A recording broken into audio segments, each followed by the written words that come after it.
پاکستان شاید دنیا کا واحد خطہ ہے جہاں پہ بڑے بڑے صحرا بھی پائے جاتے ہیں. یہ اپنا تھار کا صحرا اور پھر تھال کا صحرا، دونوں صحرا جو ہیں یہ الگ الگ ہیں. تھال والا جو ہے یہ جھانگ کی طرف ہے جی، یہ سرگودا اور خوشاب اور ادھر جھانگ کی طرف، اور وہ جاتا ہے لئیے تک.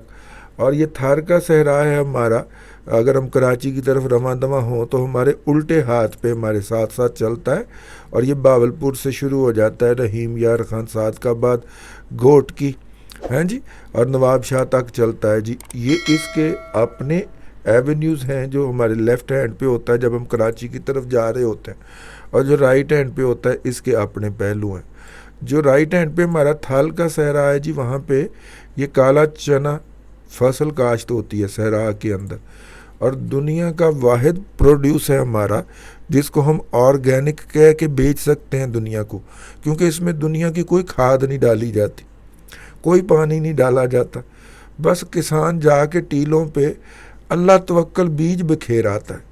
اگر ہلکی پھلکی سی بارش ہو گئی تو اگ پڑے گا، نہیں ہوئی تو اللہ کے حوالے. ٹھیک ہے، کیسا نظام رکھا ہوا ہے ہم نے.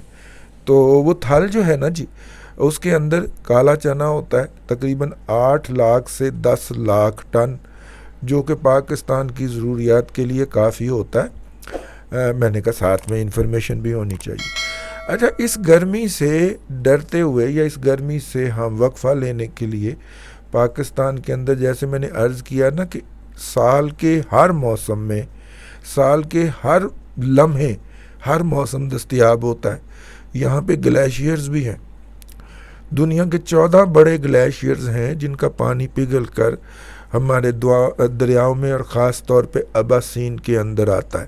ابا سین کا مطلب ہے دریاؤں کا باپ، اور دریاؤں کا باپ ہوتا ہے، اس کا نام آج کل ہم نے دریائے سندھ رکھ دیا ہوا ہے، تاریخ کے اندر اس کا نام ابا سین ہمیں ملتا ہے. اور پھر اس دریا کے اندر کم از کم 6 دریا 7 دریا ملتے ہیں آ کے، اور وہ مطلب 7 دریا اس میں مل جاتے ہیں. ساتلج اس میں ملا کرتا تھا، اب تو خیر اس میں پانی کم ہی آتا ہے. پھر راوی اس میں ملتا ہے، پھر چناب اس میں ملتا ہے، پھر جہلم اس میں ملتا ہے. اگر ہم پرلی طرف جائیں تو دریا کابل اس میں آ کے ملتا ہے، نوشہرہ کے مقام کے اوپر. تو یہ 6-7 دریا اس کے اندر ملتے ہیں جی. ویسے چھوٹے چھوٹے دریا تو بہت ہی زیادہ ہے نا جی. کنہار آ کے آزاد کشمیر سے ملتا ہے، گنتے جائیں جناب. یہ ساری جگہیں وہ ہیں جو ہم نے ان قدموں پہ پھری ہوئی ہیں. ایویں اتنی 60 سال عمر ہوئی. تو یہ ہے جی صورتحال.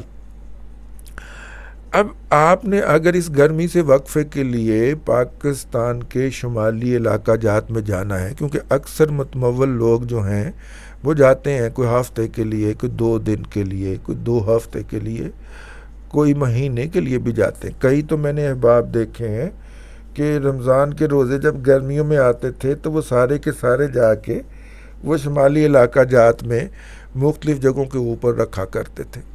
اللہ کے کرم کی بات ہے نا جی، جس کے اوپر بھی ہو جائے تو وہ جاتے ہیں جی.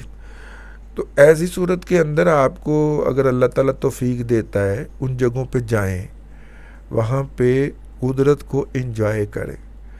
لیکن جو ہمارے ناسمجھ بچے کر گزرتے ہیں کہ چپس لے کے گئے، اس کا پیکٹ وہاں پہ پھینک دیا.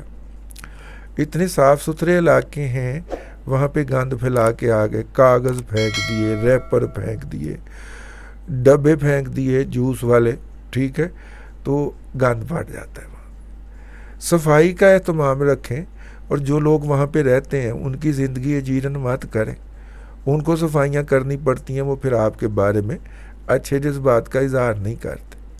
تو اس لیے ہماری گزارش ہوگی کہ آپ ضرور جائیں، جم جائیں، لیکن اس دوران وہاں کے علاقے کے لوگوں کے بھی بنیادی حقوق کا خیال رکھیں، اور ان کو بھی اللہ آپ کا بھلا کرے، ان کو بھی زندگی کا اچھی جگہ پہ رہنے کا اتنا ہی حق ہے جتنا آپ کو جا کے کچھ دیر رہنے کا ہے. تو اگر آپ وہاں پہ اس طرح کی نشانیاں چھوڑ آئیں گے اور ساتھ میں کہیں گے کہ جہاں بھی گئے داستان چھوڑ آئے، تو ایسی داستانیں نہ چھوڑیے. یہ اچھے لوگوں کی نشانی نہیں ہے.